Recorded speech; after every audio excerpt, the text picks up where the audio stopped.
Bonjour à tous, bienvenue dans cette vidéo dans laquelle je me présente. Pour ceux qui ne me connaissent pas, je suis Anderson, je suis étudiant en droit et actuellement j'ai décidé de m'inspirer du contenu de Trekking.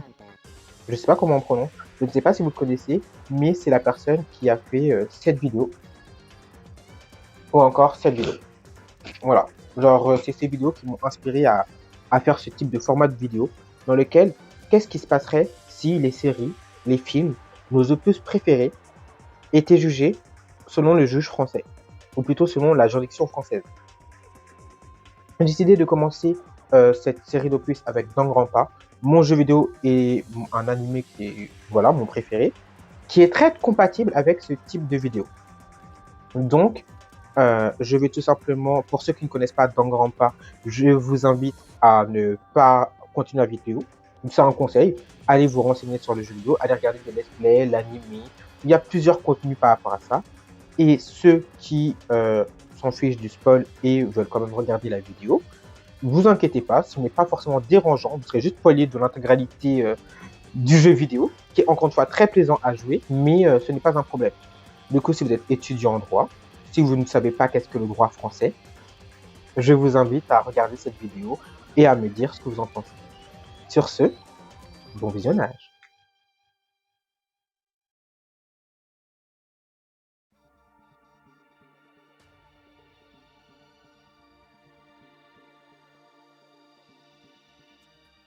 Peak Academy est une grande école internationale qui recherche des étudiants doués dans leurs capacités, dans leur domaine, et on les appelle les ultimes, tout simplement. Makoto Naegi se trouve être l'ultime chanceux et a été invité à rentrer dans la Hospice Academy. Mais dès ses premiers pas, il s'évanouit. À son réveil, lui et tous les autres étudiants ultimes se retrouvent séquestrés dans l'établissement scolaire. Un personnage très important, figure importante de la licence, va faire son apparition pour tout simplement leur annoncer qu'ils vont devoir s'entretuer en respectant des règles bien précises. En effet, ce personnage est le directeur de l'établissement qui se fait nommer Monokuma. Les étudiants, s'ils veulent retrouver leur liberté, doivent s'entretuer. Voici le résumé nécessaire pour comprendre la vidéo. Je vous laisse ceux qui ne veulent pas se faire spoiler aller regarder un let's play et à bientôt.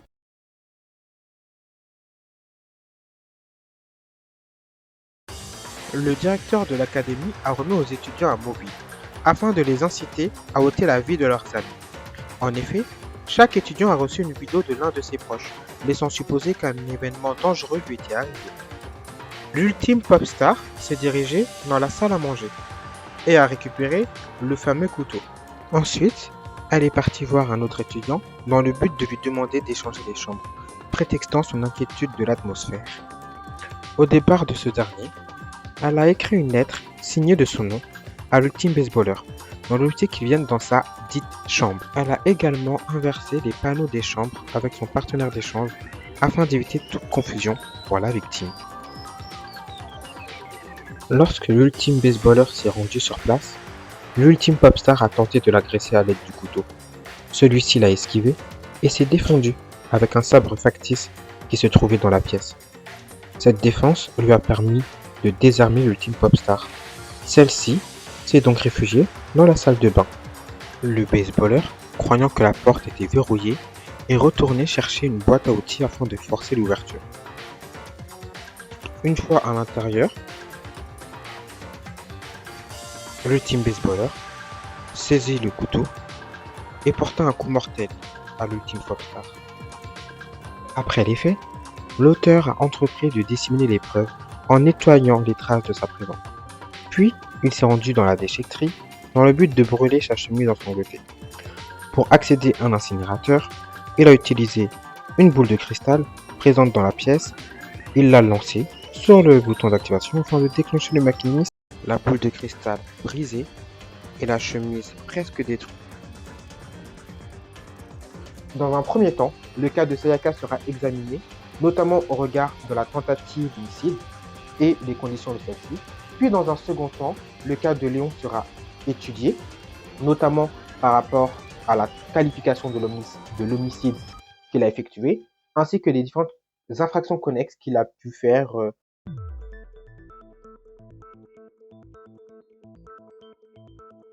Peut-on être pénalement responsable pour une tentative d'homicide?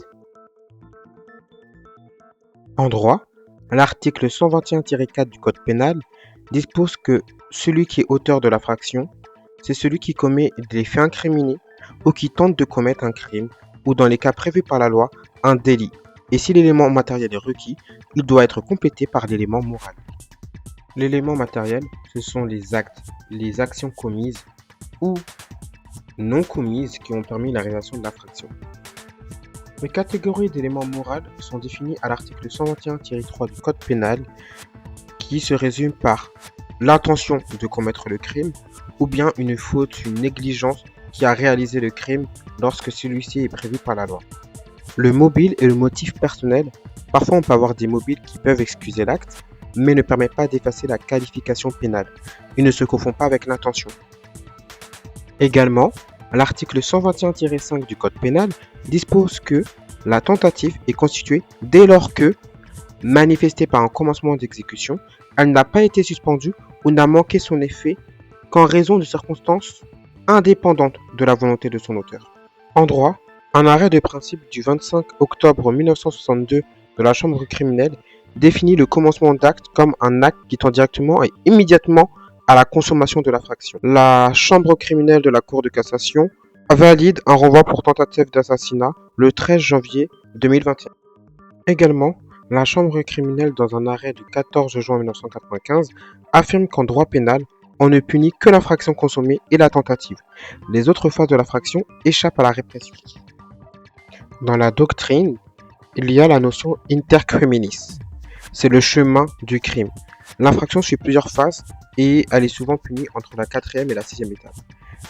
Il y a la pensée criminelle, la décision criminelle, l'extériorisation de la résolution criminelle, les actes préparatoires qui est le commencement d'exécution, la tentative et enfin la consommation de l'infraction.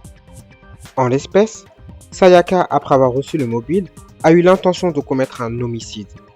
Le commencement d'exécution a été fait dès le moment où Sayaka a attaqué Léon. La suspension de l'attaque de l'ultima idole n'était pas de sa volonté. En effet, celle-ci s'est désistée involontairement lorsque la victime s'est défendue face à son attaque. Ainsi, la tentative de Sayaka peut être pénalement poursuivie. La tentative d'homicide peut-elle être qualifiée d'assassinat? En droit, l'article 221-1 du Code pénal dispose que le fait de donner volontairement la mort à autrui constitue un meurtre. Également, l'article 221-3 du Code pénal dispose que le meurtre est commis avec préméditation ou guet-apens constitue un assassinat. Enfin, l'article 132-72 du Code pénal dispose que la préméditation est le dessein formé avant l'action de commettre un crime ou un délit. En l'espèce, l'ultima idole a tenté volontairement de donner la mort à sa victime. Sayaka s'est dirigée dans la salle à manger pour récupérer un couteau. Ensuite, celle-ci est partie voir un étudiant dans le but de lui demander d'échanger les chambres afin de lui attribuer les conséquences de l'homicide. Elle a écrit une lettre signée de son nom à l'ultime baseballer dans l'objectif de l'attirer dans sa chambre. Tous ces éléments matériels cumulés démontrent un plan réfléchi à l'avance pour tuer l'ultime baseballer et d'en rejeter la faute sur autrui.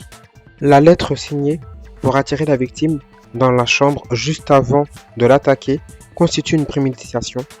En conclusion, Sayaka a effectué une tentative d'assassinat envers Léon. Elle a pris le couteau, l'a attiré et a tenté de lui ôter la vie. La préméditation sera caractérisée par la juge d'assises. La peine maximale que Sayaka encourt est donc la réclusion criminelle à perpétuité, en vertu du principe de parité des peines entre crimes consommés et tentative. La tentative d'assassinat est punie comme l'assassinat consommé. Désormais, le cas de Léon sera étudié sans la qualification de l'acte commis. Puis, l'analyse de la défense de Léon concernant la légitime défense sera analysée. Et enfin, les infractions annexes commises par Léon sera discutée.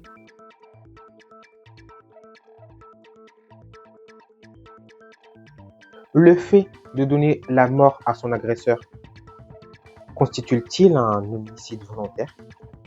En droit, l'article 221-1 du Code pénal concernant le meurtre, 221-3 concernant l'assassinat et l'article 132-72 concernant la préméditation seront réutilisés.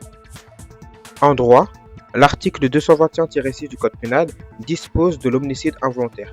En effet, le fait de causer par maladresse, imprudence, inattention, négligence ou manquement à une obligation de prudence est constitutif d'un homicide involontaire lorsque celle-ci est imposée par la loi. Elle est punie de 3 ans d'emprisonnement et de 45 000 € d'amende. Également, l'article 121-3 du Code pénal dispose qu'il n'y a point de crime ou de délit sans intention de le commettre. Néanmoins, il peut tout de même y avoir délit lorsque la loi le prévoit. En l'espèce, l'ultime baseballer a saisi le couteau et ôta la vie de l'ultime idol. L'absence de négligence et d'imprudence conduit à un homicide volontaire. En effet, le tueur, après avoir fui et retourné sur les lieux, a forcé la porte dans laquelle se cachait l'ultime idol et il porta un coup dans une zone vitale caractérisant l'intention de vouloir donner la mort. Effectivement, ces allers-et-retours démontrent une pensée réfléchie de vouloir consommer l'infraction. Les éléments permettant de soulever une préméditation sont insuffisants.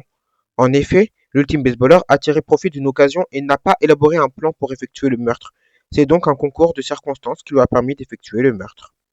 En conclusion, l'ultime baseballer, Léon Kouata, a commis un homicide volontaire, plus précisément un meurtre. Celui-ci encourt la peine de 30 ans de prison. Le fait d'avoir donné la mort à son agresseur après l'avoir fui correspond-il à de la légitime défense? En droit, l'article 122-5 du Code pénal affirme que la légitime défense est une cause objective d'irresponsabilité pénale. Pour que la légitime défense s'applique, l'agression doit être injustifiée.